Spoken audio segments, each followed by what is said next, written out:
Բարի օր հարգելի հետևորդներ, եթերում է IBC լուրերի ժամը 15-ի թողարկումն է, ես Սվետլանա Պետրոսյանն եմ, նախ կարևորը համառոտ։ Բերման են ենթարկել կանդազին, Նարեկ Կարապետյանը մանրամասներ է հայտնել։ Առաջիկայում կշարունակվի Հայաստանի և Ադրբեջանի միջև սահմանազատումը, ինչ հայտարարություններ է արել Փաշինյանը ազգային անվտանգության ծառայության սահմանապահ զորքերի օրվա կապակցությամբ։ Ահազանգ է հնչեցնում Արցախի մշակութային ժառանգության օմբուդսմենը։ Ստեփանակերտի մայր տաճարը հիմնահատակ ավերելուց հետո ադրբեջանցիները Արցախում նոր թիրախ են սահմանել։ Ինքնասպանության փորձեր և հացադուլներ Արմավիրի քրեակատարողական հիմնարկում, որն է պատճառը և ինչպես են արձագանքում պատասխանատու կառույցները։ Բանակցությունների նոր պայմաններ և կոշտ հայտարարություններ, ինչ է Թեհրանը առաջարկել Վաշինգտոնին։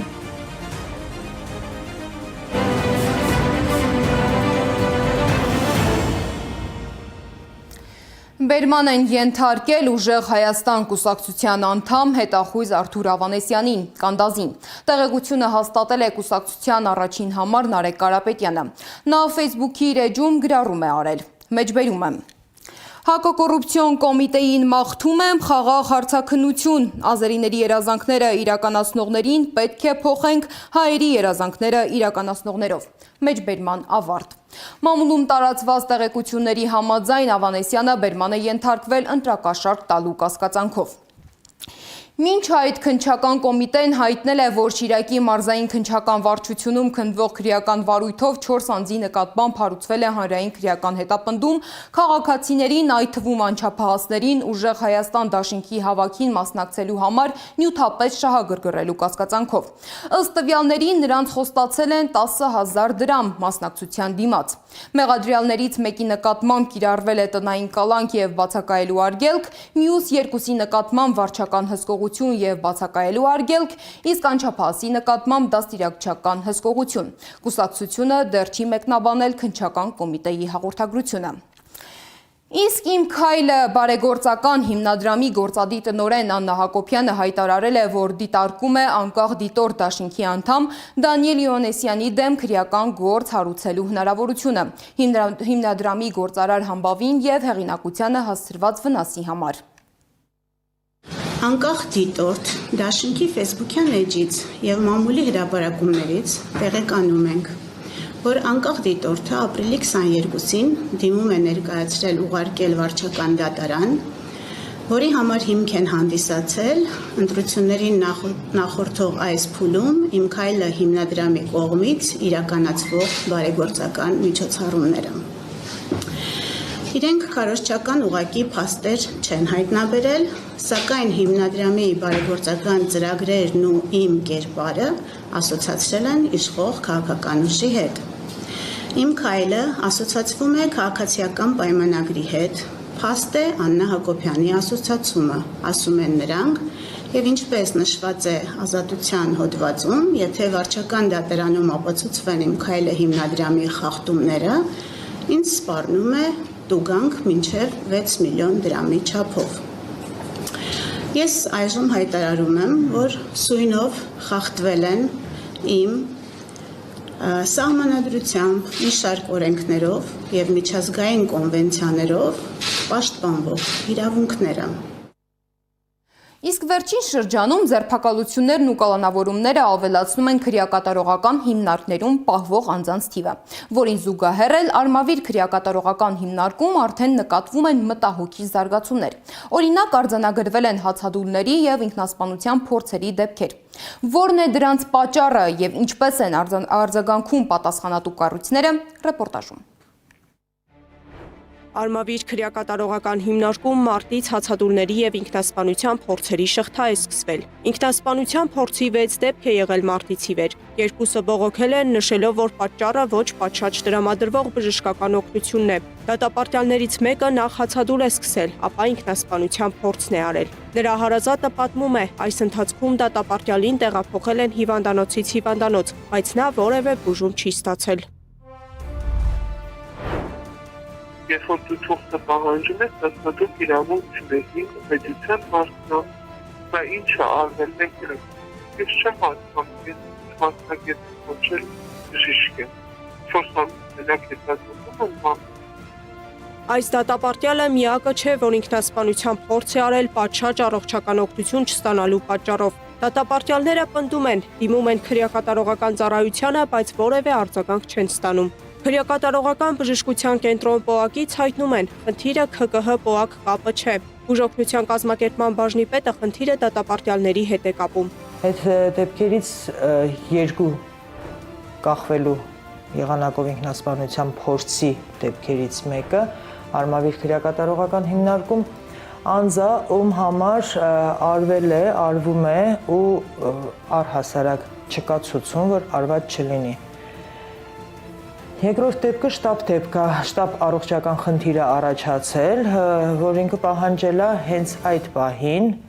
ոչ աշխատանքային ժամի գիշերով, բնականաբար կանչվել է շտապ օգնությունը, բնականաբար բուժօգնություն տրամադրվել է, բայց ինքը պահանջել է, որ ես հենց հիմա պետք է գնամ իմ բժշկի մոտ Աստղիկ բժշկական կենտրոն։ Պաշտոնական տվյալներով համակարգում վերջին 15 տարում մահվան ամենաբարձր ցուցանիշն է գրանցվել։ Միայն Արմավիր քրեակատարողական հիմնարկում անցած տարում 3 դատապարտյալ ինքնասպան է եղել։ Այս տարվա 6 դեպքից մեկն էլ մահով է ավարտվել։ Մնացածին հասցրել են փրկել կամ քրեակատարողական հիմնարկի աշխատակիցները կամ մյուս դատապարտյալները։ Մարդու իրավունքների պաշտպանի գրասենյակում կարծում են հարցերը խորքային են, սկսած հոգեբանի ծառայության խնդիրներից մինչև առողջության ապահովում։ Խնդիրները դուրս բերելու համար առանձնազրույց են ունեցել նաև վերջին հացադուլին մասնակցած դատապարտյալների հետ։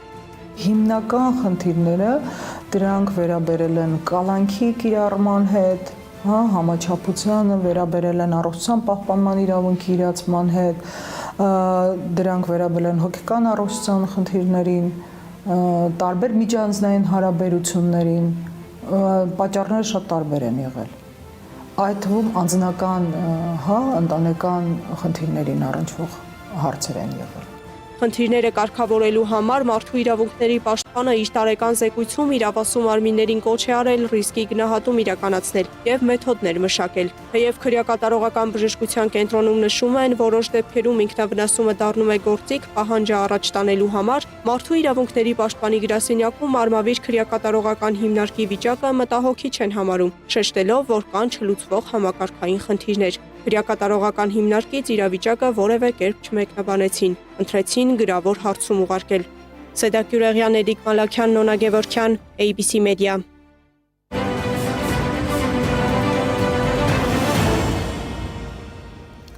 Պարզվում է, Ադրբեջանի հետ ներկայում ունենք արդեն սահմանազատված և սահմանագծված մոտ 12 կիլոմետր հատված, որտեղ ծառայություն են իրականացնում Հայաստանի սահմանապահ զորքերը։ Հայտարարել է Նիկոլ Փաշինյանը ազգային անվտանգության ծառայության սահմանապահ զորքերի օրվա կապակցությամբ կազմակերպված միջոցառման ժամանակ։ Նա նշել է, որ սա առանձնահատուկ իրավիճակ է, քանի որ այդ հատվածում երկու կողմերի զինծառայողները ծառայություն են իրականացնում համեմատաբար թեթևացված պայմաններում։ Առանց սաղավարտների, զրահաբաճկոնների, իսկ զենքի պահունակները պահվում են պայուսակներում։ Սահմանապահ զորքերը սովորաբար խաղաղության սիմվոլ են, որովհետև այնտեղ, որտեղ սահմանին կանգնած են սահմանապահներ, մեծ հավանականությամբ կամ դեպքերի մեծամասնությամբ այդ սահմանին տիրում է խաղաղություն։ Եվ մեր ցանկությունն ու նպատակն է, որ Հայաստանի Հանրապետության բոլոր սահմաններին, բոլոր սահմանները, սահմանի բոլոր հատվածները լինեն սահմանապահ զորքերի պատասխանատվության ներքո։ Եվ մենք գնում ենք այդ ճանապարհով, առաջիկայում իհարկե մենք կշարունակենք եւ ավարտին կհասցնենք տրամաբանական ժամկետներում Հայաստանի Հանրապետության եւ Ադրբեջանի Հանրապետության միջև սահմանի սահմանազատումը։ Մենք օրակարգում իհարկե ունենք նաեւ Վրաստանի հետ մեր սահմանի սահմանազատման ամփոփման օրակարգը եւ վրաց գործընկերների հետ այս մասին արդեն պայմանավորվածություններ ունենք եւ սրանով ըստ էության Հայաստանի Հանրապետության սահմանների սահմանազատումը եւ սահմանագծումը կամփոփվի եւ մեր պետությունը իր միջազգայինորեն ճանաչված տարածքում ավելի վստահ ձևով զարգացման օրակարգի վրա կենտրոնանալու հնարավորություն կունենա։ Մինչ այդ խաղաղության գործընթացի մասին է խոսել նաև Ադրբեջանի նախագահ Իլհամ Ալիևը։ Նրա խոսքով Բաքուն շարունակում է քայլեր ձեռնարկել խաղաղության ամրապնդման և դրա գործնական իրականացման ուղղությամբ։ Մեր երկու հասարակություններն էլ արդեն զգում են խաղաղության իրական օգուտները տնտեսական, առևտրային և այլ ոլորտներում։ Այսօր Ադրբեջանը երրորդ երկրներից իր տարածքով ապահովում է սեփական նավթամթերքի, ցորենի և այլ ապրանքների արտահանումը Հայաստան։ Սակայն երբ խաղաղության ճանապարհին կողմերից մեկը սկսում է ոչնչացնել մյուսի մշակութային և կրոնական ժառանգությունը, կասկածի տակ է դրվում գործընթացի իրական լինելը։ Ստեփանակերտի մայր տաճարը հիմնահատակ ավերելուց հետո ադրբեջանցիները Արցախում նոր թիրախ են սահմանել։ Արցախի մշակութային ժառանգության օմբուդսմեն Հովիկ Ավանեսովը ահազանգ է հնչեցրել, որ Արցախի խորհրդանիշ «Մենք ենք մեր սարերը» հուշարձանը հիմնահատակ ոչնչացման վտանգի տակ է։ 2024 թվականի նոյեմբերին սոցիալական ցանցերում տարածված լուսանկարներն ու տեսանյութերը փաստեցին նորանոր վանդալիզմի դեպքեր։ Հուշարձանի ինչպես առջևի, այնպես էլ հետևի հատվածներում արձանագրվել են վնասներ և հայատյաց վիրավորական գրություններ։ Վնասվել է նաև հուշարձանի շրջակայքը։ Միևնույն ժամանակ ադրբեջանական պաշտոնական և ոչ պաշտոնական շրջանակներում ակտիվորեն շրջանառվում են հուշարձանի ամբողջական ոչնչացման վերաբերյալ հայտարարություններ։ Ամիսներ առաջ համացանցում տարածվել էր նաև մեկ այլ տեսանյութ, որը հրապարակել էր ազգությամբ թալիշ ադրբեջանցի լրագրողը։ Տեսանյութում երևում էին հուշարձանի տարբեր հատվածներում արված ադրբեջաներեն փորագրություններն ու գրառումները։ Ով է կառուցել այս հուշարձանը, ինչ պատմություն ունի այն և ինչու է հայտնվել վանդալիզմի թիրախում, ռեպորտաժում։ Տատիկ պապիկը, դեդոն բաբոն կամ մամիկ պապիկը։ Արցախում ապրելու տարիներին հաճախ էինք մենք ենք մեր սարերն արձանի շուրջը հավաքվում։ Լանջին հազիվ նշմարվող կանաչ խոտերին ծածկոց էինք փռում ու նստում ժամերով, խոսում, պարբերաբար նայում արձանին ու ուրախանում իր մերը լինելով։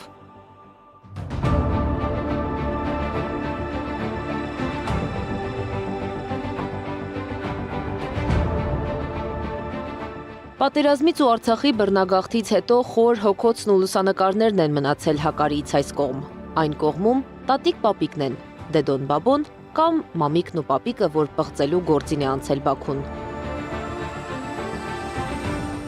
Ազգությամբ թալիշ ադրբեջանցի լրագրող Ռահիմ Շալիևն է տեսանյութը հրապարակել։ Լրագրողի հրապարակման մեկնաբանությունում մեկ ուրիշ օգտատեր տեսանյութ է հրապարակել, որում հուշարձանի տարբեր մասերում ևս երևում են ադրբեջաներենով արված փորագրումներն ու գրառումները։ Գեղարդ հիմնադրամն է հայտնել։ Հերթն այս հուշարձանին է հասել, որի հետ Ադրբեջանը դեռ չգիտի ինչպես վարվել, կարծում է պատմաբան Արմեն Սարգսյանը։ Վերջին քննարկումը Ադրբեջանի այն է եղել, որ փորձեն պահել մենք ենք մեր սարերը այդ հուշարձանը,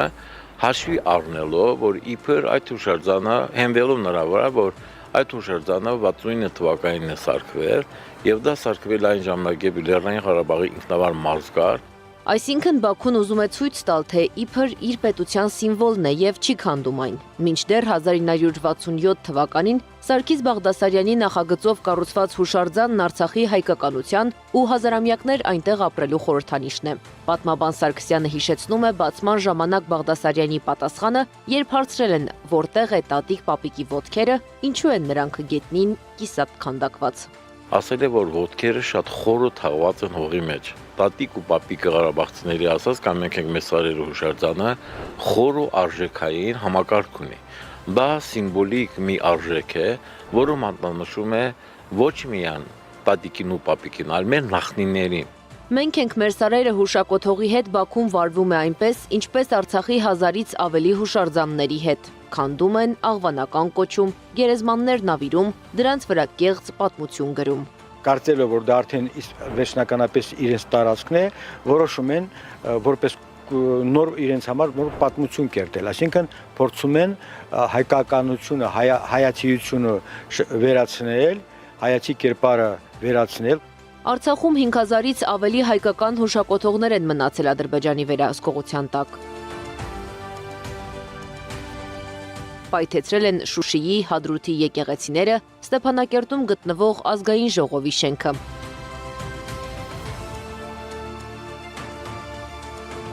Արցախում իր վարած մշակութային վանդալիզմի քաղաքականությանը զուգահեռ Բաքուն նորից ընտրվել է ՅՈՒՆԵՍԿՕ-ի համաշխարհային ժառանգության կոմիտեի անդամ, պարտավորվելով պահպանել մշակութային հուշարձանները։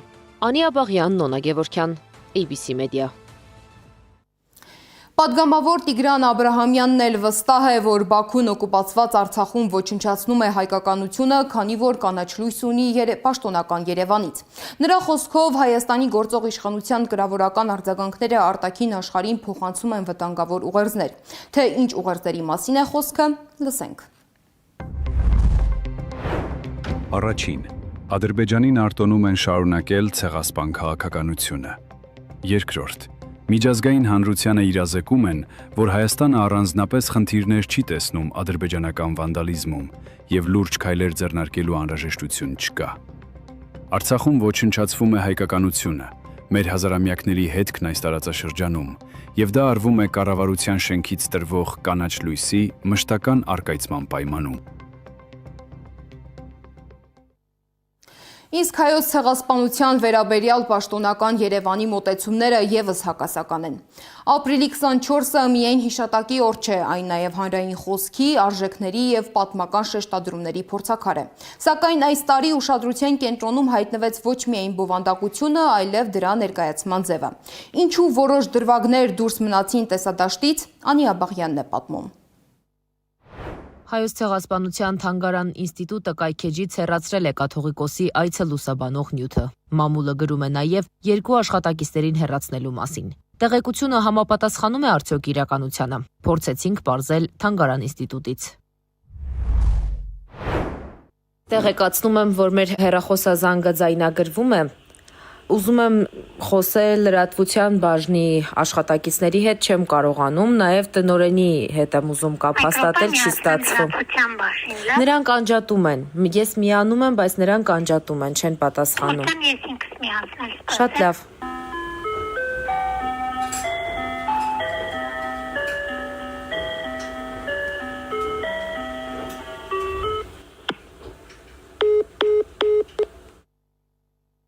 Դրանից առաջ եւ հետո մի քանի անգամ եւս զանգեցինք։ Ոչ մի արձագանք։ Այն, որ կաթողիկոսի այցի Ծիծեռնակաբերդում բարեխոսական կարգի մասին նյութը չկա, փաստ է։ Եվ կանխատեսելի իրողություն ընդգծում է պատմաբան Թանգարան ինստիտուտի նախկին տնօրեն Հայկ Դեմոյանը։ Եվ ամենավատ այս պատմության մեջ է նա, որ սա շարունակական է լինելու, որտեղ իշխանությունները արդեն պատրաստ են ամեն ինչ։ Իրենց համար չկան կանիչ գծեր, չկան ինչ-որ սահմանափակումներ, որ սա չի կարելի, սա ուղղակի վերջին դրվագն է, որից այն կողմ անցնելը ուղղակի անթույլատելի։ Իրենց մոտ անթույլատելի բոլոր սահմանները անցել են։ Մինչ ցեղասպանության թանգարան ինստիտուտի կայքից հեռացնում են կաթողիկոսի այցի մասին պատմող նյութը, հանրային հեռուստաընկերությունը ընդհանրապես չի ցուցադրում, չի խոսում այդ մասին։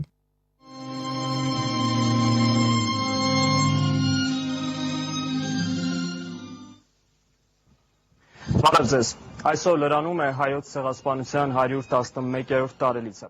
Հանրային հեռուստաընկերության ղեկավար Հովհաննես Մովսիսյանից փորձեցինք պարզել, ինչու չեն լուսաբանել կաթողիկոսի այցը։ Ասաց, գրավոր են պատասխանում հարցերին։ Հանրային հեռուստաընկերության քաղաքականությունը պարզ է։ Քաղաքացիների հարկերից սնվում, բայց քաղաքացիական պայմանագրի համար են աշխատում, ընդգծում են Մենուա Սողոմոնյանն ու Գևորգ Ղուկասյանը։ Հանրային հեռուստաընկերության մասով ամեն ինչ երևի ավելի քան պարզ է, այստեղ շատ քննարկելու թեմա չկա։ Բայց ցավով պետք է արձանագրել, որ կատարելով քաղաքական եւ քաղաքական իշխանության պահանջները, ցեղասպանության թանգարան ինստիտուտը որպես ինստիտուտ, որպես ակադեմիական հարթակ, որպես մի հարթակ, որտեղ ակադեմիական ազատություն եւ ցանկացած ազատություն, որ չի հակասում օրենքին, պիտի երաշխավորված լինի, կորցնում է իր արժեքը։ Հանրայինը չի ցուցադրում կաթողիկոսի այցն ու Ծիծեռնակաբերդի հուշահամալիրում նահատակների բարեխոսական կարգը։ Փոխարենը հուշահամալիրում կառուցած հատուկ տաղավարից հատուկ ուղերձներ է հեռարձակել ցեղասպանության զոհերի թվի, սփյուռքի վերաբերյալ։ Կարելի է ասել, որ մինչև 1.5 միլիոն հայ զոհերի թիվը, եթե հաշվի առնենք ամբողջ ընթացքը հայոց ցեղասպանության եւ քեմալական այդ Թուրքիայի հալածանքներին, կարելի է ասել, որ համապատասխանում է իրական է, այսինքն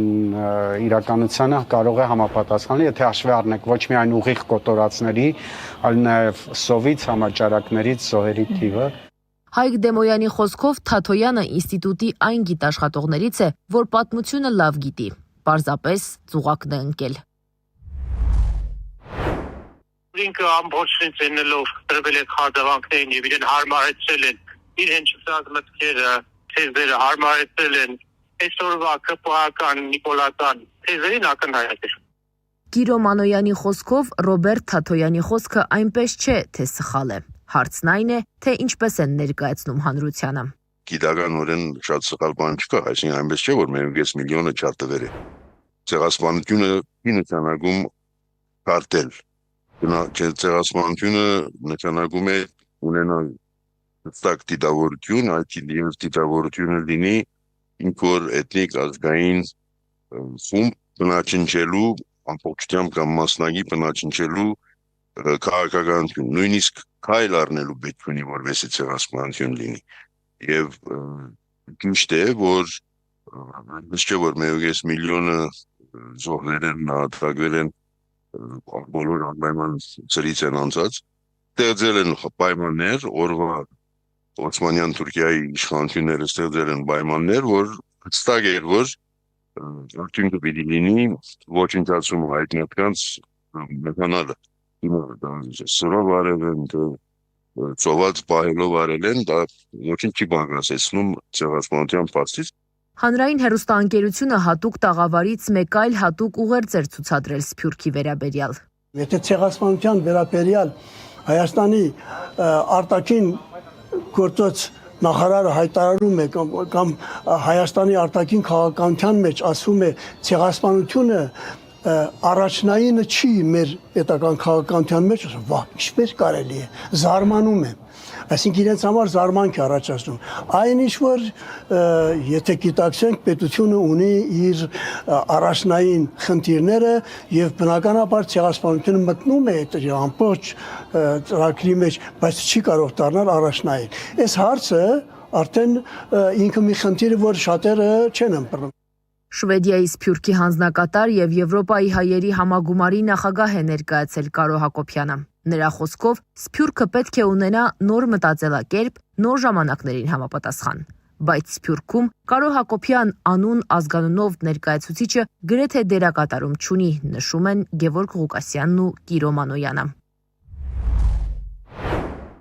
Եվրոպայի հայկական Սփյուռքի բոլոր դերակատար կազմակերպությունների հետ գրեթե ամենօրյա ռեժիմով շփման մեջ եմ, էլի այդ կազմակերպությունը, որի անունից նա ներկայանում է, չեմ, այսինքն դերակատար կազմակերպություն չէ։ Իսկ ասվածը իր հերթին հակասում է սփյուռքագիտության դասական կանոններին, որովհետև աշխարհի գրեթե բոլոր կայացած սփյուռքեր ունեցող ժողովուրդների պարագայում սփյուռքերը իրենց քաղաքականությունը չեն պայմանավորում հայրենի պետության արտաքին քաղաքականությամբ։ Սփյուռքը գործել քաղաքական օրակարգ է ունեցել անգամ այն պայմաններում, երբ Հայաստանն անկախություն չի ունեցել։ Սփյուռքը անկաշկանդ է ավելի, քան պետությունը, եւ այս փաստից պետք է օգտվի պետությունը, ոչ թե կաշկանդի նաեւ Սփյուռքին, նշում են զրուցակիցներս։ Անի Աբաղյան, Նոնա Գևորգյան, ABC Media։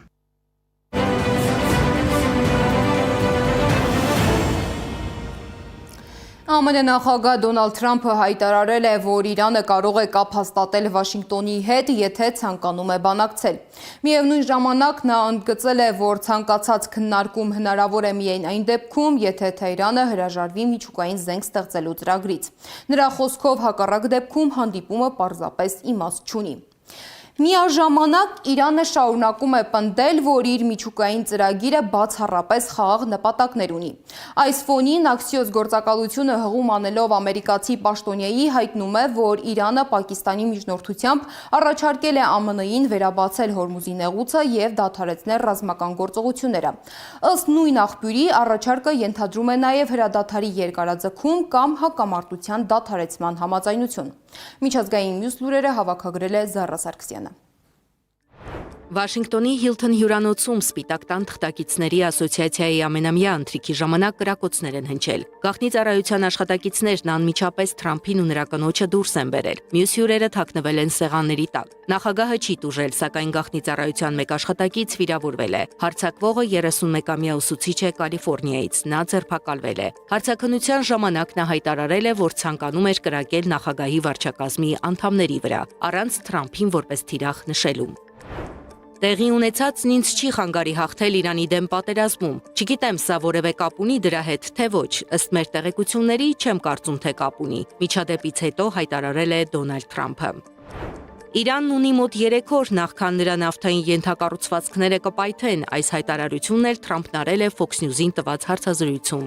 Իրանի պատերազմը շատ շուտով կավարտվի եւ մենք կհաղթենք, հավելել է նա։ Իրանի արտգործնախարար Աբբաս Արաղչին մեկնել է Ռուսաստան, նա հանդիպումներ կունենա Վլադիմիր Պուտինի եւ Սերգեյ Լավրովի հետ։ Նախարարն ակնկալում է քննարկել ռուսական կողմի հետ Մերձավոր Արևելքում տիրող իրավիճակը։ Իսրայելի վարչապետ Բենյամին Նեթանյահուն կրկին մեղադրել է Հեզբոլլահ խմբավորմանը հրադադարը խախտելու համար։ Հրադադարը կողմերի միջև հաստատվել էր ապրիլի 16-ին։ Ավանդական կիրակնօրյա քարոզից հետո Հռոմի Պապ Լևոն 14-րդը հիշեցրել է հավաքվածներին Չեռնոբիլի միջուկային աղետի տարելիցի մասին, կոչ անելով պատասխանատու կերպով օգտագործել միջուկային էներգիան եւ այն օգտագործել բացառապես հանուն աշխարհի բարօրության։ Ռուսաստանը Եվրոպայի անբաժանելի մասն է եւ չի կարող լինել դրա գլխավոր սպառնալիքը, հայտարարել է Ռուսաստանի նախագահի խոսնակ Դմիտրի Պեսկովը։ Ռուսաստանը չի կարող լինել Եվրոպայի համար գլխավոր սպառնալիք, քանի որ անկախ նրանից թե ով ինչ է ասում, Ռուսաստանը որպես եվրասիական երկիր դեռևս Եվրոպայի անբաժանելի մասն է, ասել է նա։